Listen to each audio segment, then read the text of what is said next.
ओम श्री गणेशाय नमः। ओम नमः शिवाय। रात को परम सुंदर सजे हुए वास गृह में शयन करके प्रातःकाल भगवान शिव का जनवासे में आगमन।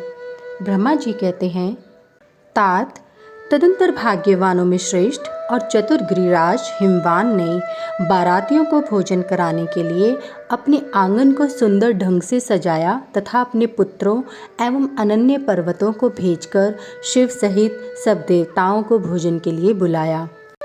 जब सब लोग आ गए तब उनको बड़े आदर के साथ उत्तमोत्तम भोज्य पदार्थों का भोजन कराया। भोजन के पश्चात हाथ मुंह धो कुल्ला करके विष्णु आदि सब देवता विश्राम के लिए प्रसन्नतापूर्वक अपने अपने डेरे में गए। मैना की आज्ञा से साध्वी स्त्रियों ने भगवान शिव से भक्तिपूर्वक प्रार्थना करके उन्हें महान उत्सव से परिपूर्ण सुंदर वास भवन में ठहराया। मैना के दिए हुए मनोहर रत्न सिंहासन पर बैठकर आनंदित हुए शंभु ने उस वास मंदिर का निरीक्षण किया। यह भवन प्रज्वलित हुए सैकड़ों रत्नमय प्रदीपों के कारण अद्भुत प्रभा से उद्भासित हो रहा था। वहाँ रत्नमय पात्र तथा रत्नों के ही कलश रखे गए थे। मोती और मणियों से सारा भवन जगमगा रहा था। रत्नमय दर्पण की शोभा से संपन्न तथा श्वेत चौरों से अलंकृत था। मुक्ता मणियों की सुंदर मालाओं बंधनवारों से आवेष्टित हुआ वह वास भवन बड़ा समृद्धशाली दिखाई देता था। उसकी कहीं उपमा नहीं थी। वह महादिव्य अति विचित्र परम मनोहर तथा मन को आह्लाद करने वाला था। उसके फर्श पर नाना प्रकार की रचनाएं की गई थी। बेल बूटे निकाले गए थे। शिव जी के दिए हुए वर का ही महान एवं अनुपम प्रभाव दिखाता हुआ वह शोभाशाली भवन शिवलोक के नाम से प्रसिद्ध किया गया था। नाना प्रकार के सुगंधित श्रेष्ठ द्रव्यों से सुवासित तथा सुंदर प्रकाश से परिपूर्ण था।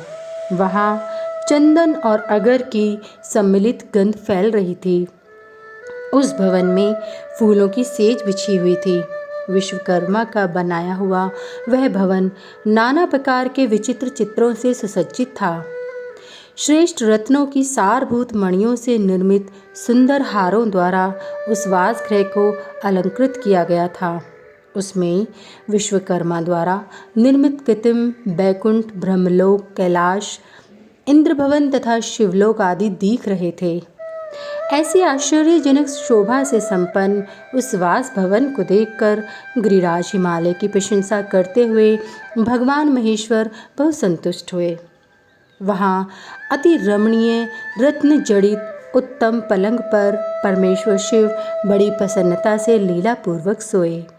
इधर हिमालय ने बड़ी प्रसन्नता से अपने समस्त भाई बंधुओं एवं दूसरे लोगों को भी भोजन कराया तथा जो शेष कार्य रह गए थे उन्हें भी पूर्ण किया। शैलराज हिमालय इस प्रकार आवश्यक कार्य में लगे हुए थे और प्रियतम परमेश्वर शिव शयन कर रहे थे। इतने में ही सारी रात बीत गई और प्रातःकाल हो गया। प्रभात काल होने पर धैर्यवान और उत्साही पुरुष नाना प्रकार के बाजे बजाने लगे। उस समय श्री विष्णु आदि सब देवता सानंद उठे और अपने इष्ट देव देवेश्वर शिव का स्मरण करके वहाँ से कैलाश को चलने के लिए जल्दी जल्दी तैयार हो गए। उन्होंने अपने वाहन भी सुसज्जित कर लिए। तत्पश्चात धर्म को शिव के पास भेजा। योग शक्ति से संपन्न धर्म नारायण की आज्ञा से वास गृह में पहुंचकर योगीश्वर शंकर से समयोचित बात बोले। प्रमथ गणों, स्वामी महेश्वर, उठिए उठिए, आपका कल्याण हो। आप हमारे लिए भी कल्याणकारी होइए। जनवासी में चलिए और वहाँ सब देवताओं को कृतार्थ कीजिए। धर्म की ये बात सुनकर भगवान महेश्वर हंसे। उन्होंने धर्म को कृपा दृष्टि से देखा और शैया त्याग दी। इसके बाद धर्म से हंसते हुए कहा, तुम आगे चलो, मैं भी वहीं शीघ्र आऊँगा, इसमें संशय नहीं है। भगवान शिव के ऐसा कहने पर धर्म जनवासी में गए। तत्पश्चात शंभु भी स्वयं वहाँ जाने को उद्यत हुए। ये जानकर महान उत्सव मनाती हुई स्त्रियां वहां आईं और भगवान शंभु के युगल चरणार बिंदु का दर्शन कराती हुई मंगल गान करने लगीं। तदंतर लोकाचार का पालन करते हुए शंभु प्रातःकालिक नृत्य करके मैना और हिमालय की आज्ञा ले जनवासी को गए। मुने, उस समय बड़ा भारी उत्सव हुआ। वेद मंत्रों की ध्वनि होने लगी और लोग चारों प्रकार के बाजे बजाने लगे। अपने स्थान पर आकर शंभु ने लोकाचारवश मुनियों को, विष्णु को और मुझको प्रणाम किया।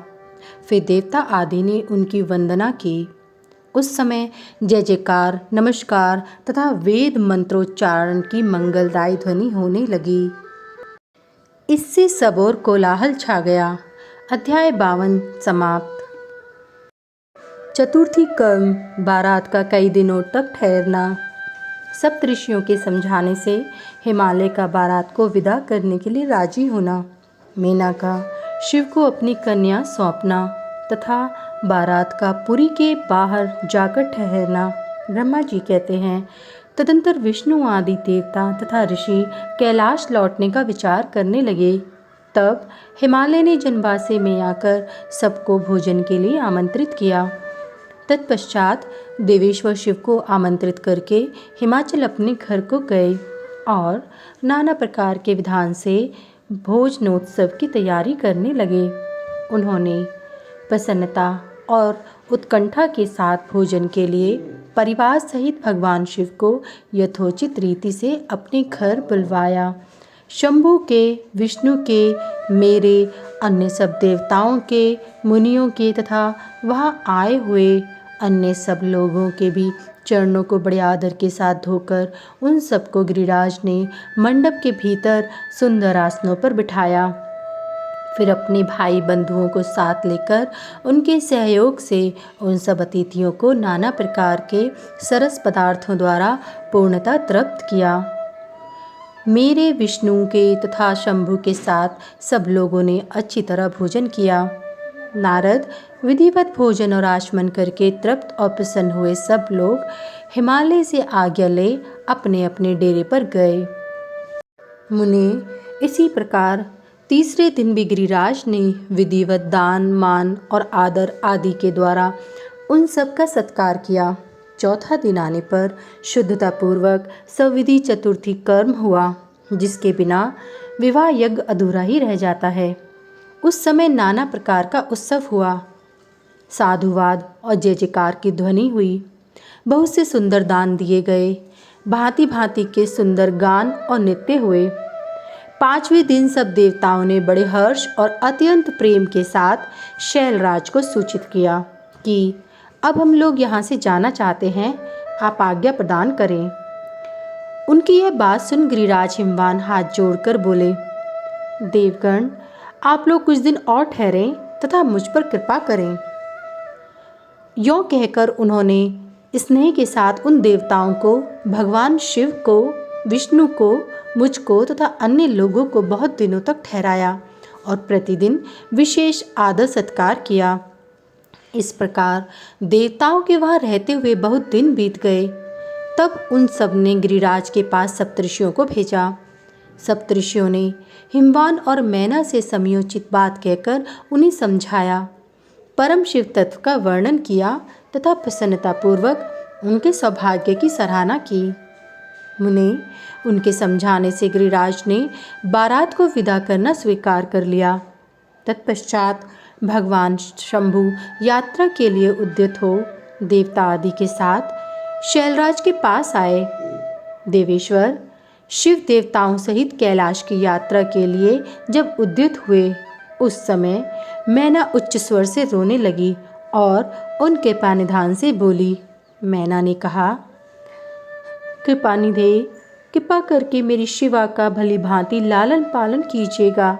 आप आशुतोष हैं, पार्वती के सहस्त्र अपराधों को भी क्षमा कीजिएगा।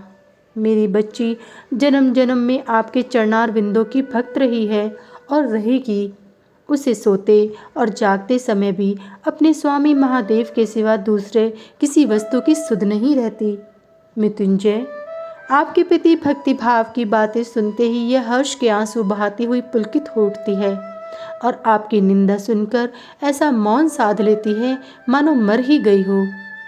ब्रह्मा जी कहते हैं, नारद, ऐसा कहकर मैना ने अपनी बेटी शिवा को सौंप दी और उन दोनों के सामने ही उच्च स्वर से रोती हुई वह मूर्छित हो गई। तब महादेव जी ने मैना को समझाकर सचेत किया और उनसे विदा ले देवताओं के साथ महान उत्सव पूर्वक यात्रा की। वे सब देवता अपने स्वामी शिव के साथ सेवक गणों के साथ चुपचाप कैलाश पर्वत की ओर प्रस्थित हुए। वे मन ही मन शिव का चिंतन कर रहे थे। हिमाचलपुरी के बाहरी बगीचे में आकर शिव सहित सब देवता हर्ष और उत्साह के साथ ठहर गए और शिवा के आगमन की प्रतीक्षा करने लगे। मुनीश्वर, इस प्रकार देवताओं सहित शिव की श्रेष्ठ यात्रा का वर्णन किया गया। अब शिवा की यात्रा का वर्णन सुनो, जो विरह व्यथा और आनंद दोनों से संयुक्त है। अध्याय 53 समाप्त।